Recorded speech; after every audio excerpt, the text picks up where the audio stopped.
আসসালামু আলাইকুম ফ্রেন্ডস, কেমন আছেন সবাই?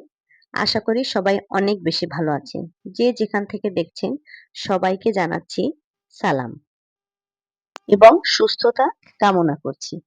আশা করি আপনারা সবাই অনেক বেশি ভালো আছেন।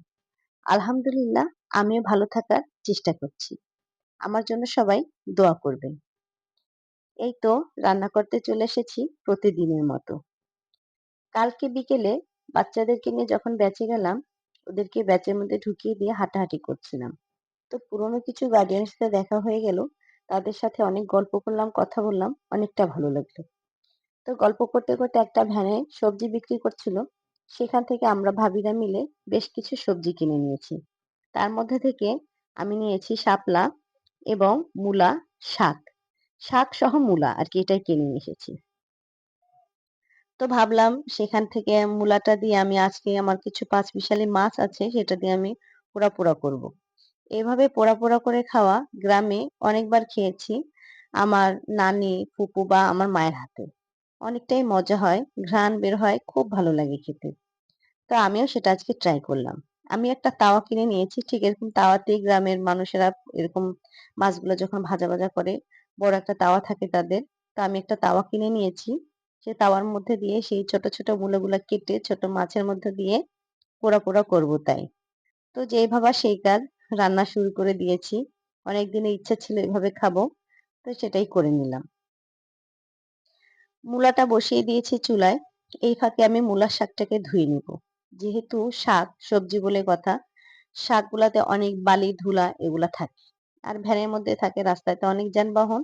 বালি আসবে, ধুলা আসবে, এটা তো স্বাভাবিক। তাই বেশ কয়েকবার করে আমি শাকটাকে ধুয়ে নিয়েছিলাম। শাকটাকে ধুয়ে পানি ঝরাতে দিব। তখনই ছেলে-মেয়ে পিছন থেকে একটা ডাক, "আম্মু, আম্মু ১২টা বেজে গেছে। কিছু একটা খেতে দাও। গোসল করব, নামাজে যাব।" তা বললাম যে, "অপেক্ষা করো।" শাকটা কিছুক্ষণ ধুয়ে রেখে দিলাম। বললাম, "অপেক্ষা করো যে তোমাদেরকে কিছু একটা করে দেব।" তো ছেলে-মেয়ে বাসায় যদি যেদিনই থাকে তাদের সেদিনই বায়নাটা থাকে, নতুন কিছু না। রান্নার ফাঁকে তাদের কিছু একটা করে দিতে হয়। যখন যেকোনো একটা ফল থাকলে মাখায় খাওয়ার মতন মাখায় দিতে হয়, নয়তোবা কোনো একটা খাবার আরকি করে দিতে হয়। টিফিনের মতো আরকি। স্কুলে টিফিনটা যে টাইমে খেত ঠিক ওই টাইমে তারা জ্বালাতন করা শুরু হয়ে যায়। তো আমিও বটিটা সুন্দর করে একটু ধুয়ে নিলাম। যেহেতু মূলাটা একটা গন্ধ থাকে। আর তাছাড়া ফল কাটবো একটু পরিষ্কার করে ধুয়ে নিলাম। এখন আমি আমড়াটা কেটে তাদেরকে মেখে দিব। ততক্ষণে চুলায় রান্নাটা হতে থাকুক। এদিকে ২ ভাই-বোন অনেক খুশি হচ্ছিল যে আম্মুকে বলা মাত্রই মেখে দিচ্ছিল।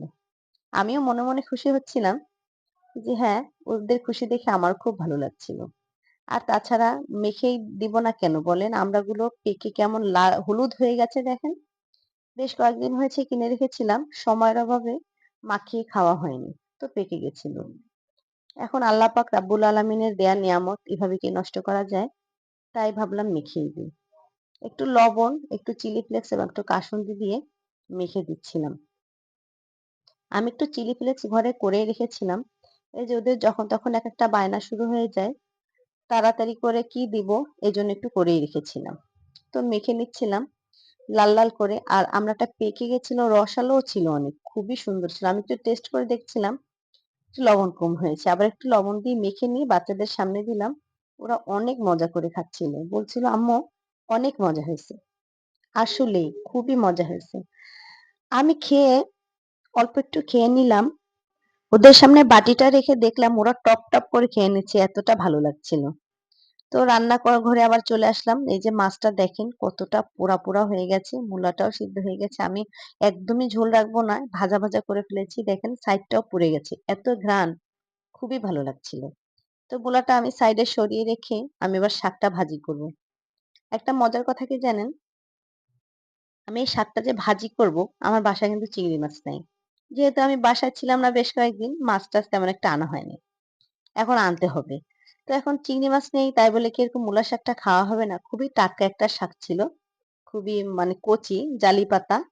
তো ভাবলাম যেভাবে হোক খেয়ে ফেলি। রেখে তো দিব না। এখন কি করলাম জানেন? তার মধ্যে একটা ডিম ভেঙে দিব। কারণ কি? মানে একদম নিরামিষ খাবো। অবশ্য নিরামিষ, ডিম ভেঙে দিব। এরকমটা আমি কখনোই খাইনি জানেন? ডিম দিয়ে কি মূলা শাক খাওয়া যায়? আল্লাহ! আপনারা ভাবতেই পারেন। তো আমিও ভেবেছি কয়েকবার যে ডিম দিয়ে কি আর মূলা শাক খাওয়া যায়? আগে তো কখনো খাইনি বা কখনো এটা খাইতে কাউকে দেখিও নাই। তো ভাবলাম যেহেতু এটা খাদ্য, ট্রাই করে একবার দেখাই যায়। সত্যি এটার স্মেল অসাধারণ ছিল। আপনারা চাইলে এরকম ট্রাই করতে পারেন।